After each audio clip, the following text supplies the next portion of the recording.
Hello बच्चों, welcome to the प्रकाश पुंज study centre. इसमें देखिए हम लोग जो क्लास 10th का केमिस्ट्री हम लोग पढ़े थे उसका चैप्टर 1 जो कि हम लोग का चैप्टर कंप्लीट हो चुका था। इसमें का जो ऑब्जेक्टिव है उसी का चैप्टर से रिलेटेड 50 ऑब्जेक्टिव है जो कि बहुत ही क्या महत्वपूर्ण है। ठीक है, तो देखिए हम लोग समय को बर्बाद ना करते हुए हम लोग टॉपिक के अनुसार से चलते हैं। हम लोग चैप्टर देखेंगे, क्वेश्चन देखेंगे और उसका एक एक करके आंसर देते जाएंगे जो कि हम लोग का ऑप्शन वाइज है। ठीक है, इस वीडियो को शुरू से लेकर अंत तक देखिएगा ताकि आपको हर एक बात समझ में अच्छी तरह से समझ में आए।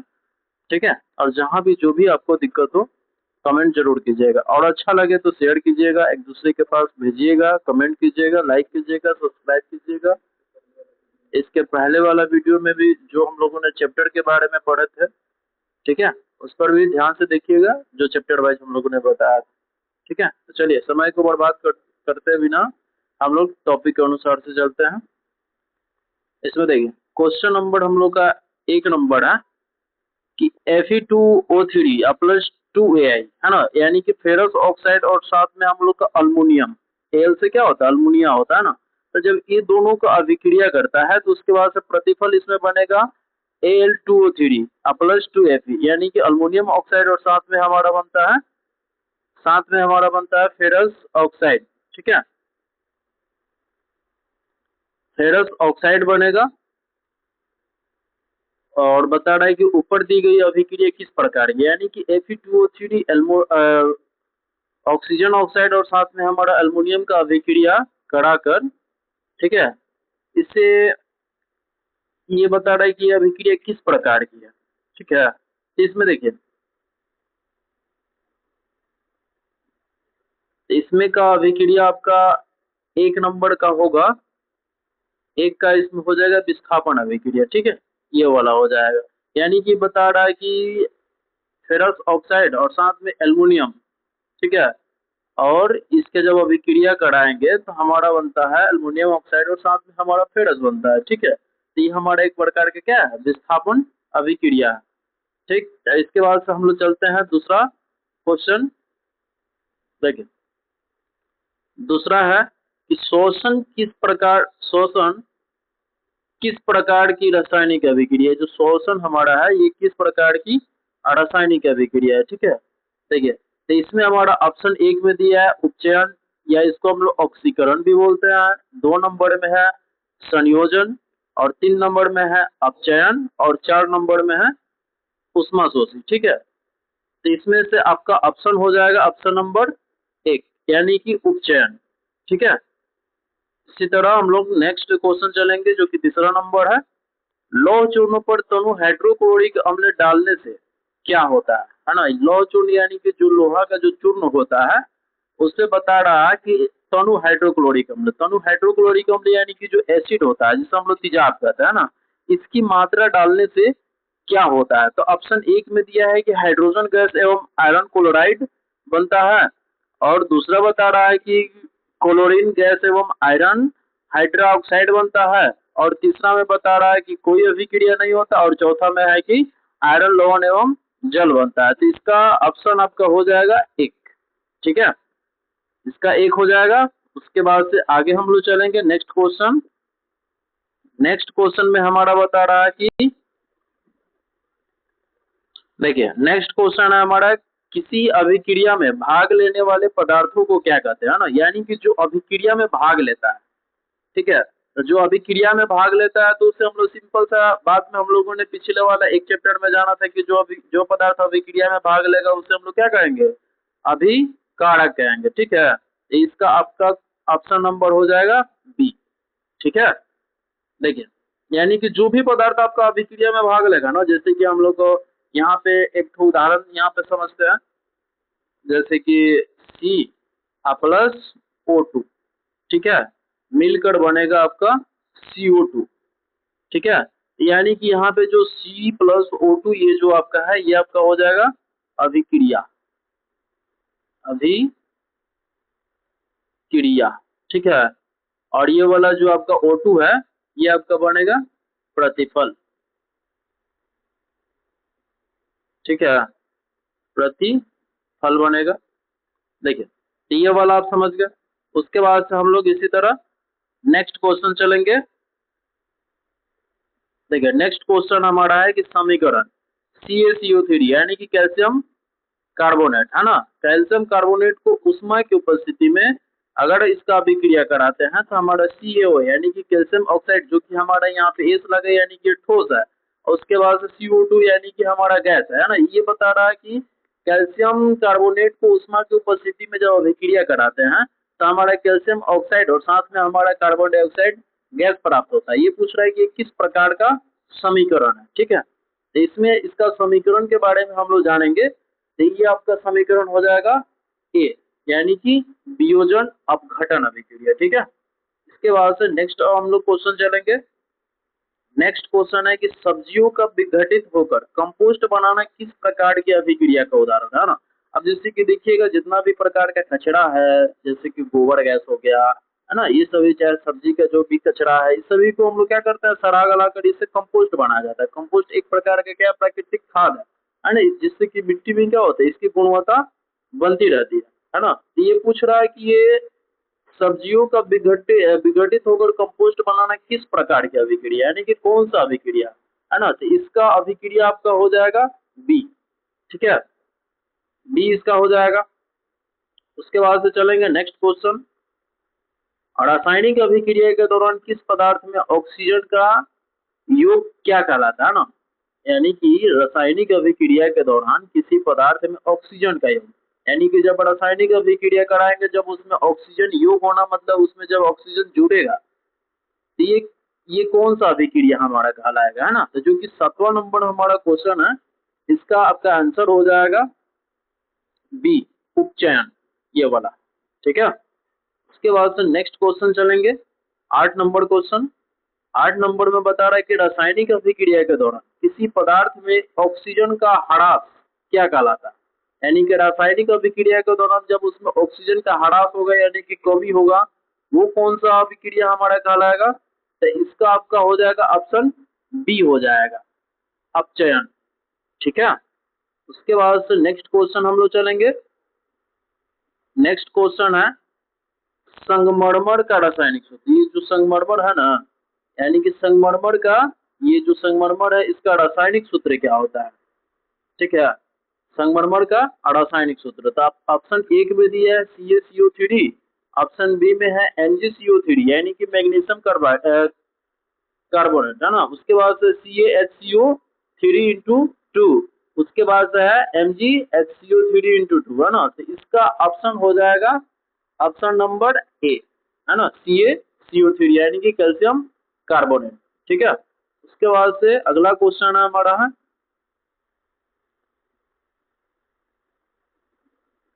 देखिए अगला क्वेश्चन है कि चूना पत्थर को गर्म करने पर, ये जो हमारा क्वेश्चन है कि चूना पत्थर को गर्म करने पर CaO यानी कि कैल्शियम ऑक्साइड और CO2 यानी कि कार्बन डाइऑक्साइड बनते हैं, ये कौन सी अभिक्रिया है ना। यानी कि चूना पत्थर को जब हम लोग गर्म करेंगे इसमें कैल्शियम ऑक्साइड और साथ में हमारा कार्बन डाइऑक्साइड बनेगा, तो ये हमारा कौन सा अभिक्रिया कहलाएगा। तो इसका ऑप्शन आपका हो जाएगा, यहाँ पे देखिए अभिक्रिया 1 में दिया है विस्थापन अभिक्रिया, और अभिक्रिया 2 में दिया है द्वितीय विस्थापन अभिक्रिया, और ऑप्शन डी में दिया है संयोजन अभिक्रिया है ना। तो इसका आंसर आपका हो जाएगा ऑप्शन नंबर बी है ना, अपघटन वियोजन अभिक्रिया, ठीक है।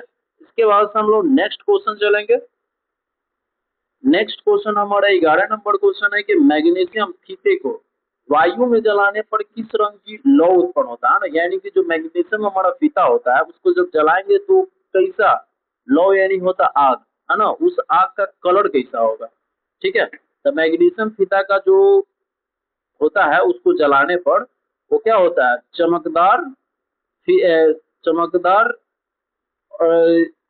लौ के साथ ये जलेगा और जो कि क्या होगा, उजला होगा, ठीक है। इसका ऑप्शन नंबर हो जाएगा सी हो जाएगा, ठीक है। इसके बाद हम लोग नेक्स्ट क्वेश्चन चलेंगे। हमारे शरीर में भोजन का पाचन किस प्रकार की अभिक्रिया है ना, यानी कि जो हम लोग भोजन करते हैं, भोजन करेंगे जो उसका पाचन होगा, ठीक है, ये किस प्रकार का अभिक्रिया। तो ऑप्शन 1 में दिया है कि अपघटन या वियोजन अभिक्रिया, ऑप्शन बी में दिया है ऑक्सीकरण अपचयन अभिक्रिया, और ऑप्शन सी में दिया है उदासीनीकरण अभिक्रिया, और ऑप्शन डी में दिया है विस्थापन अभिक्रिया है ना। तो इसमें देखिए 12 नंबर का क्वेश्चन का आंसर जो हम लोग खाना खाएंगे उसका जो पाचन होगा किस प्रकार का होगा, तो हमारे शरीर में ये ऑक्सीकरण होता है ना। जब तक हमारा भोजन खाएंगे ऑक्सीजन के संपर्क में आकर नहीं होगा, चयन इसमें नहीं होगा, तब तक के लिए हमारा भोजन सही से पचेगा नहीं। ठीक है, अगर नहीं पचेगा तो क्या हो जाएगा, वमन हो जाएगा, यानी कि उल्टी हो जाएगा। ठीक है, इसी तरीके से नेक्स्ट क्वेश्चन हमारा है कि रासायनिक समीकरण में जलीय विलयन को किस संकेत द्वारा दर्शाया जाता है ना। यानी कि रासायनिक समीकरण में जो हमारा जलीय विलयन होता है इसका संकेत क्या होता है। ठीक है, तो जलीय विलयन का संकेत क्या होगा, है ना। हम लोग जाने थे, इसमें ऑप्शन एस दिया है, ऑप्शन 2 में दिया है ये 1, और ऑप्शन सी में दिया है जी, और ऑप्शन डी में दिया है ए क्यू, है ना। तो ए क्यू जो हमारा होगा ऑप्शन डी, ये क्या होगा आपका जलीय विलयन का ये संकेत होता है ए क्यू, है ना। और जो 1 रहेगा वो क्या होगा, द्रव होगा, जो एस रहेगा वो होगा ठोस, और जो जी रहेगा वो क्या होगा, गैस होगा। ठीक है, इसी तरीके से हम लोग आगे चलेंगे। वीडियो में बिल्कुल बने रहिएगा, भगा भगा का मत देखिएगा, नहीं भगा कर देखिएगा तो आपको एक भी बात समझ में नहीं आएगा। ठीक है, देखिए नेक्स्ट क्वेश्चन हमारा है कि दीवारों पर सफेदी करने के लिए किसका उपयोग किया जाता है। दीवारों पर सफेदी यानी कि जो हम लोग चूना लगाते हैं ना दीवार पे, उसमें किसका उपयोग किया जाता है। ठीक है, तो देखिए इसमें ऑप्शन 1 में दिया है सी ए HCO3 × 2, उसके बाद CaOH2, CaCO3, CaSO4, है ना। तो इसमें आपका क्वेश्चन नंबर हो जाएगा बी नंबर, है ना। CaOH2 यानी कि कैल्शियम हाइड्रोक्साइड का हम लोग प्रयोग करते हैं। ठीक है, यानी कि दीवारों पर सफेदी चढ़ाने के लिए। उसके बाद से हमारा है 15 नंबर क्वेश्चन कि बिना बुझे हुए चूने का रासायनिक सूत्र क्या है। ठीक है, बिना बुझे हुए चूने का रासायनिक सूत्र, तो ऑप्शन 1 में दिया है CaCO3 जो कि कैल्शियम कार्बोनेट होता है, ऑप्शन बी में है CaO कैल्शियम ऑक्साइड, और सी में दिया है CaOH2 यानी कि कैल्शियम हाइड्रोक्साइड, और डी में दिया है CaCl2 यानी कि कैल्शियम क्लोराइड। तो इसका ऑप्शन का आंसर आपका हो जाएगा क्वेश्चन ऑप्शन नंबर बी हो जाएगा, यानी कि CaO कैल्शियम ऑक्साइड।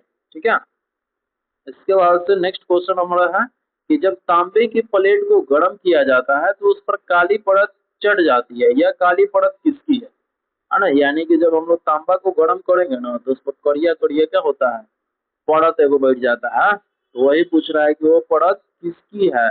ठीक है, ऑप्शन 1 में दिया आपका कॉपर हाइड्रोक्साइड का, और ऑप्शन बी में दिया है कॉपर ऑक्साइड का, ऑप्शन सी में है कॉपर कार्बोनेट, और ऑप्शन डी में है कॉपर सल्फेट का, है ना। तो इस तरीके से इसका आंसर हो जाएगा बी नंबर कॉपर ऑक्साइड का। ठीक है, यानी कि जब कॉपर ऑक्सीजन की उपस्थिति में जब जलेगा तो उस पर कॉपर ऑक्साइड का ही परत बैठेगा। ठीक है, देखिए क्वेश्चन नंबर 17, नाइट्रोजन गैस को चिप्स के पॉकेट में क्यों भरा जाता है। यानी कि जो हम लोग चिप्स कुरकुरा खाते हैं उसमें नाइट्रोजन गैस भरा रहता है, तो ये पूछ रहा है कि क्या है उसमें भरा जाता है ना। तो ऑप्शन ए में है कि स्वाद बढ़ाने के लिए, ऑप्शन बी में है कि उपचयन ऑक्सीकरण को रोकने के लिए, ऑप्शन सी में है पॉकेट को बड़ा दिखाने के लिए, और ऑप्शन डी में है इनमें से कोई नहीं, है ना। यानी कि जो हम लोग चिप्स कुरकुरे खाते हैं तो क्या वो स्वाद बढ़ाने के लिए उसमें गैस भरा जाएगा, नहीं ना। यानी कि वो ऑक्सीकरण को रोकने के लिए, ताकि वो हमारा क्या होगा, खराब नहीं होगा। नहीं तो मान लीजिए कि फटा हुआ जो हमारा पॉकेट होता है अगर उसको खाएंगे तो मेढ़ाया हुआ महसूस होता है, इसीलिए उसमें ऑक्सीकरण को रोकने के लिए उसमें नाइट्रोजन गैस भरा जाता है। ठीक है, उसके बाद से हम लोग चलेंगे 18 नंबर क्वेश्चन। बता रहा कि वसा युक्त खाद्य सामग्री को जब लंबे समय तक रखी जाती है तो वे विकृत गंधी हो जाती है। इसका मुख्य कारण, यानी कि जैसे मान लीजिए वसा जिसमें हम लोग का तेल का मात्रा ज्यादा रहता है, वैसे भोजन को अगर लंबे समय तक हम रख रहे हैं तो विकृत गंधी, है ना। विकृत गंधी यानी कि जैसे कि होता है ना कि वो खराब हो जाता है, दुर्गंध देने लगता है। कि ये इसका मुख्य कारण पूछ रहा, मुख्य कारण क्या है। ऑप्शन ए में है कि उनका उपचयन होना, ऑप्शन बी में है उनका अपचयन होना, ऑप्शन सी में उनका उदासीनीकरण होना, और ऑप्शन डी में है इनमें से कोई नहीं, है ना। तो इसका आंसर आपका हो जाएगा, इसका ये हो जाएगा, उसका अपचयन होगा तभी जाकर वो क्या होगा, दूषित हो जाएगा, खराब हो जाएगा। और ऐसे भोजन को अगर हम लोग करते हैं तो इससे बीमारी उत्पन्न हो जाएगी, जैसे कि डायरिया नामक बीमारी हो गया, अमीबिया पेचिस हो गया। ठीक है, दूषित भोजन करने से ये भी होता है, टाइफाइड भी होता है, इसीलिए ऐसे इस सब भोजन से हमें हमेशा दूर रहना चाहिए। ठीक है, उसके बाद से हमारा नेक्स्ट क्वेश्चन है वैसी रासायनिक अभिक्रिया जिसमें ऊष्मा का अवशोषण होता है क्या कहलाता है ना, जिसमें ऊष्मा का अवशोषण होगा वो क्या कहलाएगा। तो ऑप्शन ए में आपका दिया है ऊष्मा क्षेपी अभिक्रिया, ऑप्शन बी में दिया है ऊष्मा शोषी अभिक्रिया, ऑप्शन सी में दिया है संयोजन अभिक्रिया और ऑप्शन डी में दिया है विस्थापन अभिक्रिया। ठीक है, तो इसका आंसर आपका हो जाएगा 19 का बी, उष्मा शोषी अभिक्रिया। ठीक है, इसके बाद से नेक्स्ट क्वेश्चन हम लोग चलेंगे। देखिए, कॉपर सल्फेट के नीले विलयन में लोहे की कील डालने पर विलयन का रंग कैसा होगा, है ना। यानी कि कॉपर सल्फेट के विलयन में लोहे के कील यानी कि कांटी को डालेंगे तो उसका रंग कैसा हो जाएगा। ऑप्शन ए में दिया है लाल, ऑप्शन बी में दिया है हल्का हरा या हरा, ऑप्शन सी में दिया है पीला और ऑप्शन डी में है रंगहीन, है ना। इसमें से देखिए इसका आंसर आपका हो जाएगा बी, यानी कि हल्का हरा होगा। ठीक है, इसके बाद से हम लोग नेक्स्ट क्वेश्चन चलेंगे। देखिए, नेक्स्ट क्वेश्चन हमारा है Na2SO4 यानी कि सोडियम सल्फाइड, है ना। उसके बाद से है BaCl2, इसको दोनों को मिलाकर जब अभिक्रिया कराया जाता है तो BaSO4 + 2NaCl, ये किस प्रकार की अभिक्रिया है। तो ऑप्शन ए में दिया है कि संयोजन अभिक्रिया, ऑप्शन बी में दिया है वियोजन अभिक्रिया और ऑप्शन सी में दिया है द्विविस्थापन अभिक्रिया और ऑप्शन डी में दिया है विस्थापन अभिक्रिया, है ना। तो इसके अनुसार से इसका आंसर हो जाएगा सी, है ना। सी जो ऑप्शन होगा ये वाला द्विविस्थापन अभिक्रिया होगा। ठीक है, इसके बाद से नेक्स्ट क्वेश्चन हम लोग चलेंगे। रासायनिक समीकरण को संतुलित करना किस नियम पर आधारित है ना। यानी कि जो हम लोग समीकरण को संतुलित करते हैं ना, यानी कि दोनों साइड परमाणुओं की संख्या बराबर हो, वो हमारा किस नियम पर आधारित है। तो ऑप्शन ए में है कि द्रव्यमान संरक्षण के नियम पर, ऑप्शन बी में है निश्चित अनुपात के नियम पर, ऑप्शन सी में है अवोगाद्रो के नियम पर और ऑप्शन डी में है डाल्टन के नियम पर, है ना। तो इसके अनुसार से इसका आंसर हो जाएगा ए नंबर। ठीक है, यानी कि द्रव्यमान संरक्षण के नियम पर ही आधारित होता है। इसके बाद से नेक्स्ट क्वेश्चन हम लोग देखेंगे। सिल्वर क्लोराइड को सूर्य के प्रकाश में रखने पर वह किस रंग का हो जाता है ना। सिल्वर क्लोराइड को जब सूर्य के प्रकाश की उपस्थिति में जब उसे रखेंगे तो कैसा हो जाता है। देखिए, ऑप्शन ए में है काला, ऑप्शन बी में है पीला, ऑप्शन सी में है धूसर यानी कि ग्रे कलर का और ऑप्शन डी में है हरा, है ना। तो इसके अनुसार से इसका आंसर हो जाएगा सी नंबर, यानी कि धूसर। ठीक है, उसके बाद से नेक्स्ट क्वेश्चन हम लोग चलेंगे 24 नंबर क्वेश्चन। देखिए, जल के एक अणु में हाइड्रोजन एवं ऑक्सीजन के परमाणुओं की संख्या का अनुपात क्या होता है ना। अब जैसे कि देखिएगा इसमें बता रहा कि जल के एक अणु में हाइड्रोजन और ऑक्सीजन का परमाणुओं की संख्या, तो इसके अनुसार से इसमें एक तो प्रैक्टिकल हम लोग करेंगे। जैसे कि हमारा जल का सूत्र क्या होता है H2O। ठीक है, H2O होता है ना, H2O। तो इसमें पूछ रहा कि इसमें परमाणुओं की संख्या पूछ रहा है ना। तो देखिए यहाँ पे हाइड्रोजन के कितने हैं, 2 गो है और यहाँ पे ऑक्सीजन में कुछ नहीं है, यानी कि ऑक्सीजन 1 गो है, तो 2 + 1 बराबर कितना हो जाएगा, 3 हो जाएगा। ठीक है, और अनुपात में पूछेगा तो इसका क्या हो जाएगा, 2:1। ठीक है, तो इसमें अनुपात में पूछ रहा तो इसके अनुसार से इसका आंसर हो जाएगा ये 2:1, बी नंबर। ठीक है, बी नंबर इसका आंसर हो जाएगा। ठीक, इसके बाद से हम लोग नेक्स्ट क्वेश्चन देखेंगे। जब कोई धातु अपने आसपास अम्ल, आर्द्रता आदि के संपर्क में आती है तो वह संक्षारित होती है, इस प्रक्रिया को क्या कहते हैं ना। यानी कि जब कोई किसी भी धातु को जब अम्ल से अभिक्रिया कराएंगे या आर्द्रता या नमी में उसे रखेंगे उसके संपर्क में आएगा तो वो संक्षारित होती है। संक्षारित होना मतलब कि धीरे धीरे क्या होगा, उसमें हरास होगा। अब जैसे कि लोहे में हमारा जंग लगता है तो संक्षारित होता है ना, कि जंग लग जाएगा, धीरे धीरे वो क्या हो जाता है, खराब होने लगता है। ये पूछ रहा है कि इस प्रक्रिया को हम लोग क्या कहते हैं, है ना। तो इसके अनुसार से इसका आंसर हो जाएगा बी, यानी कि संक्षारण। संक्षारण मतलब होता है जंग लगना। ठीक है, इसके बाद से नेक्स्ट क्वेश्चन हमारा है कि लोहे के वस्तुओं को जंग से बचाने के लिए हम उस पर क्या करते हैं। यानी कि कोई भी हमारा लोहा की वस्तु है और उसमें जंग ना लगे तो हम लोग क्या करते हैं, या तो उस पर ग्रीस लगा देंगे, नहीं तो तेल लगा देंगे, नहीं तो उसको हम लोग क्या करेंगे, पेंट कर देंगे, है ना। तो इसके अनुसार से इसका आंसर क्या हो जाएगा। जैसे कि ऑप्शन दिया है कि पानी में डुबो देते हैं, पानी में डुबाएंगे तो और जंग लग जाएगा। उसके बाद आप पेंट या ग्रीस लगा देते हैं, उसके बाद है कि धूप में रख देते हैं, उसके बाद है कि खुला छोड़ देते हैं। तो इसके अनुसार से इसका आंसर हो जाएगा बी। ठीक है, उसके बाद से नेक्स्ट क्वेश्चन हम लोग देखेंगे। नेक्स्ट क्वेश्चन हमारा बता रहा है कि वैसी अभिक्रिया जिनमें अभिकारकों के बीच आयनों का आदान प्रदान होता है उसे क्या कहता है? आयन समझते हैं ना, जो उसके ऊपर पावर जो रहता है। आदान प्रदान करना मतलब लेन देन, जिससे अपना अष्टक पूरा कर ले। तो ऑप्शन ए में है संयोजन अभिक्रिया, ऑप्शन बी में है विस्थापन अभिक्रिया, ऑप्शन सी में है द्विविस्थापन अभिक्रिया और ऑप्शन डी में है वियोजन अभिक्रिया, है ना। तो इसके अनुसार से इसका ऑप्शन हो जाएगा सी नंबर, द्विविस्थापन अभिक्रिया। ठीक है, अगला क्वेश्चन हमारा, लेड नाइट्रेट के चूर्ण को गर्म करने पर भूरे रंग का धुआं उत्सर्जित होता है, यह धुआं किस गैस का है? ठीक है, यानी कि लेड नाइट्रेट यानी कि होता है शीशा। ठीक है, इसके चूर्ण को अगर हम लोग गर्म करते हैं, ये बता रहा है कि इसका धुआं उत्सर्जित होगा, यह धुआं किस गैस का होगा, है ना। तो इसमें गैस का होगा, ऑप्शन ए में दिया है कि ऑक्सीजन गैस का, ऑप्शन बी में है कि नाइट्रोजन डाइऑक्साइड का, ऑप्शन सी में है नाइट्रोजन गैस का और ऑप्शन डी में है लेड ऑक्साइड का, है ना। तो इसके अनुसार से इसका आंसर हो जाएगा आपका 28 का डी नंबर क्वेश्चन, यानी कि नाइट्रोजन डाइऑक्साइड का N2O का। ठीक है, नेक्स्ट क्वेश्चन हमारा है कि जस्ता तथा तनु हाइड्रोक्लोरिक अम्ल की अभिक्रिया के फलस्वरूप कौन सा गैस बनता है ना, यानी कि जस्ता और तनु हाइड्रोक्लोरिक अम्ल यानी कि HCl दोनों को जब मिलाकर अभिक्रिया करेंगे ना, तो इससे हमारा कौन सा गैस बनेगा? देखिए, तो इसमें ऑप्शन आपका दिया है CO2 कार्बन डाइऑक्साइड, N2 मतलब नाइट्रोजन ऑक्साइड और H2 यानी कि हाइड्रोजन गैस और SO2 यानी कि सल्फर डाइऑक्साइड, है ना। तो इसका आंसर आपका हो जाएगा H2 यानी कि हाइड्रोजन ऑक्साइड। ठीक है, नेक्स्ट क्वेश्चन हमारा, किसी रासायनिक अभिक्रिया में बनने वाले अघुलनशील ठोस पदार्थ को क्या कहते हैं? अघुलनशील यानी कि जो घुलता नहीं है। ठीक है, तो ऑप्शन ए में है विलय, ऑप्शन बी में है अवक्षेप, ऑप्शन सी में है विलयन और ऑप्शन डी में है इनमें से कोई नहीं। ठीक है, तो इसके अनुसार से इसका आंसर हो जाएगा अवक्षेप। अवक्षेप यानी कि जो घुलेगा नहीं, अवक्षेप बच जाएगा।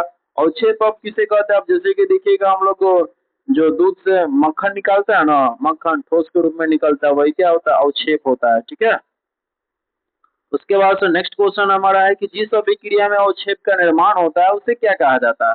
ठीक है, ऑप्शन ए में है विस्थापन अभिक्रिया, ऑप्शन बी में है अवक्षेपण अभिक्रिया, ऑप्शन सी में है उदासीनीकरण अभिक्रिया और ऑप्शन डी में है संयोजन अभिक्रिया, है ना। तो इसके अनुसार से इसका ऑप्शन का आंसर हो, इस क्वेश्चन का आंसर हो जाएगा अवक्षेपण अभिक्रिया। तो जिसमें जब अवक्षेप का निर्माण होगा उसी को अवक्षेपण अभिक्रिया हम लोग कहते हैं। ठीक है, नेक्स्ट क्वेश्चन हमारा है कि जल का विद्युत अपघटन करने पर कैथोड पर कौन सी गैस मुक्त होती है? यानी कि जल का जब विद्युत अपघटन यानी कि एक पात्र में दो इलेक्ट्रोड को डालकर जब उसमें धारा का प्रवाह करेंगे तो ये जब टूटेगा तो कैथोड पर हमारा कौन सा गैस मुक्त होगा? कैथोड यानी कि माइनस और एनोड यानी प्लस। ठीक है, तो देखिए इसमें आपका ऑप्शन जैसे कि दिया है ऑक्सीजन गैस, बी में है हाइड्रोजन गैस, सी में है ओजोन गैस और डी में है क्लोरीन गैस, है ना। तो इसका हो जाएगा हाइड्रोजन गैस। ठीक है, इसके अनुसार से नेक्स्ट क्वेश्चन हम लोग देखेंगे। नेक्स्ट क्वेश्चन जो कि हमारा है कि जल का विद्युत अपघटन करने पर एनोड पर कौन सी गैस मुक्त होगा? जब हमारा कैथोड पर हाइड्रोजन गैस मुक्त हुआ तो एनोड पर हमारा क्या होगा? Oxygen gas. ठीक है, सिंपल सी बात है, ऑक्सीजन यहाँ पे मार देंगे। इसके बाद से नेक्स्ट क्वेश्चन हमारा चलेगा जो कि है कि देखिए रासायनिक अभिक्रिया यानी कि CuO कॉपर ऑक्साइड और साथ में हमारा H2 यानी कि हाइड्रोजन, कॉपर ऑक्साइड और साथ में हाइड्रोजन का जब अभिक्रिया करेंगे तो साथ में हमारा क्या बनता है? कॉपर और H2 यानी कि जल बनता है ना। में किसका अपचयन हो रहा है? इसमें देखिए, इसमें किसका अपचयन हो रहा है? तो पहले ऑप्शन में है H2 है, दूसरा ऑप्शन में है CaU यानी कि कॉपर ऑक्साइड और सी नंबर में है Cu यानी कि कॉपर का और डी नंबर में H2A यानी कि जल का, है ना। तो इसके अनुसार से इसका आंसर हो जाएगा 34 का बी हो जाएगा, है ना, यानी कि CuO।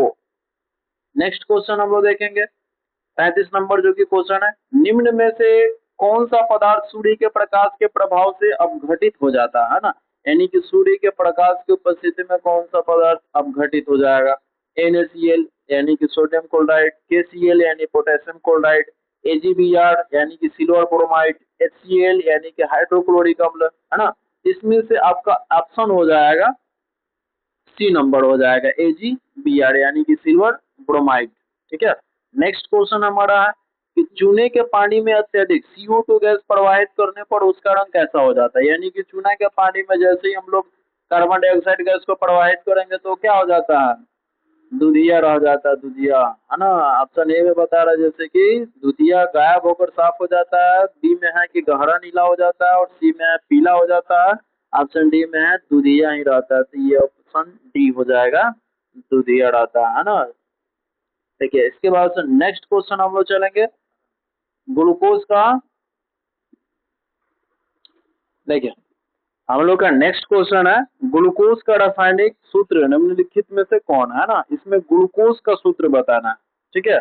तो ऑप्शन ए में है C2H5OH, है ना। उसके बाद से बी नंबर में है C6H12O6, ऑप्शन सी में है C6H6O6 और ऑप्शन डी में है C12H22O11, है ना। तो इसके अनुसार से इसका ऑप्शन हो जाएगा ऑप्शन नंबर बी, C6H12O6। ये बार बार एग्जाम में क्वेश्चन आता है, ठीक है। इसीलिए इसको सही तरीके से याद कीजिएगा, ठीक है। ये VVI है, ठीक। देखिए इसके अनुसार से अब चलेंगे हम लोग नेक्स्ट क्वेश्चन। नेक्स्ट क्वेश्चन हमारा बता रहा है कि निम्नलिखित में से कौन एक रेडॉक्स अभिक्रिया, है ना। रेडॉक्स अभिक्रिया जिसमें ऑक्सीकरण अवकरण दोनों जो साथ में होता है उसी को हम लोग रेडॉक्स अभिक्रिया कहते हैं, है ना। ऑप्शन ए में जैसे कि CaCO3, ये जब अभिक्रिया करेगा तो CaO और प्लस में CO2। उसके बाद से बी नंबर में H2 प्लस Cl2 डैश, ये बनेगा 2HCl।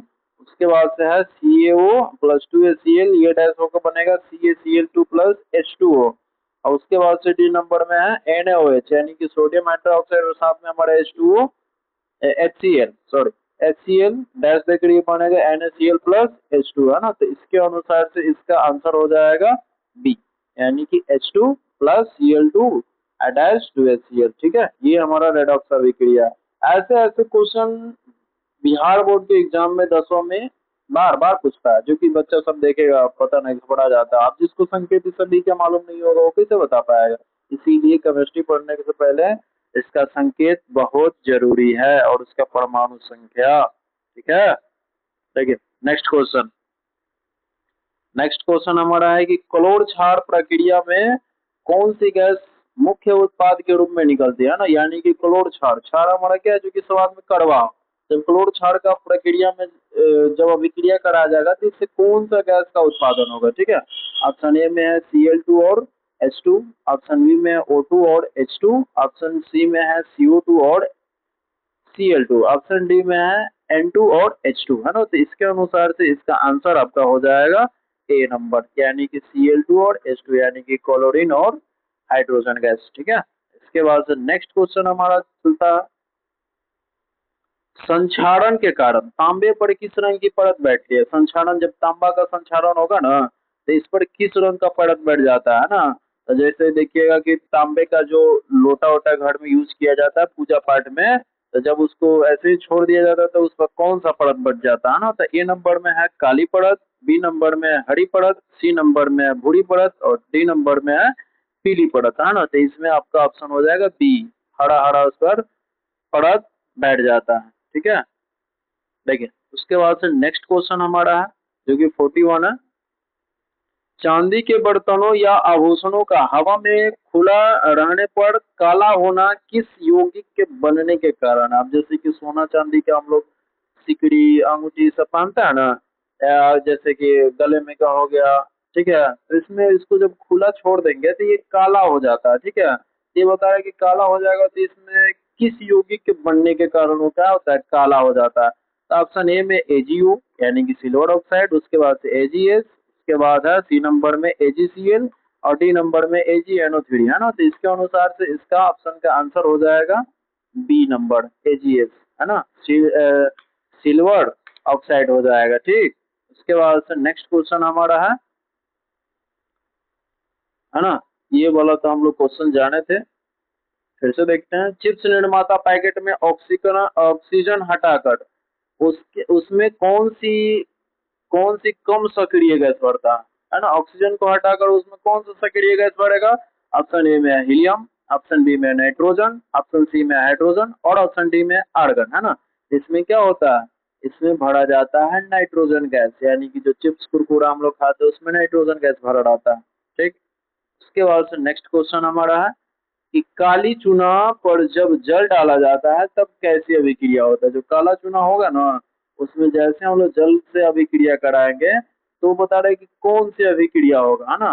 तो ऑप्शन ए में है उष्मा शोषी, ऑप्शन बी में है उष्मा क्षेपी, ऑप्शन सी में है विस्फोट करेगा और ऑप्शन डी में इनमें से कोई नहीं, है ना। तो इसका ऑप्शन का इस क्वेश्चन का आंसर हो जाएगा उष्मा क्षेपी। ठीक है। जिसमें अभिक्रिया के पश्चात उष्मा की उत्पत्ति होती है और जिसमें अभिक्रिया के पश्चात उष्मा की उत्पत्ति नहीं होती है उसे उष्मा शोषी कहेंगे और जिसमें उष्मा उत्पन्न होता है उसे उष्मा क्षेपी कहेंगे।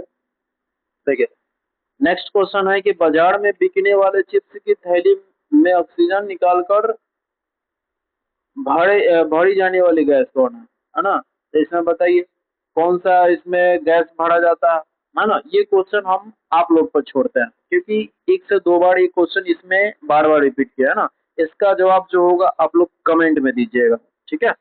देखते हैं नेक्स्ट क्वेश्चन हमारा है रासायनिक अभिक्रिया के फलस्वरूप बने नए पदार्थों को क्या कहते हैं, है ना। यानी कि जब दो पदार्थों को जब हम लोग अभिक्रिया कराते हैं तो इसमें जो हमारा होगा कौन सा पदार्थ बनेगा यहाँ पे देखिए हम लोग एक अभिक्रिया के अनुसार से जानेंगे। ठीक है।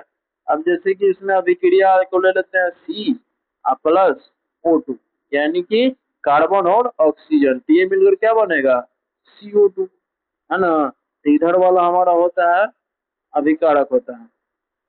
ठीक है। इधर वाला हो जाएगा अभिकारक, ये होगा अभिकारक। जो अभिक्रिया में भाग लेगा इतना को हम लोग क्या कहेंगे अभिकारक कहेंगे। और जो अभिक्रिया के फलस्वरूप जो हमारा नया पदार्थ बनेगा उसे हम लोग क्या कहेंगे प्रतिफल। ठीक है। बहुत ध्यान से समझिएगा इसके बातों को तभी जाकर समझ में आएगा।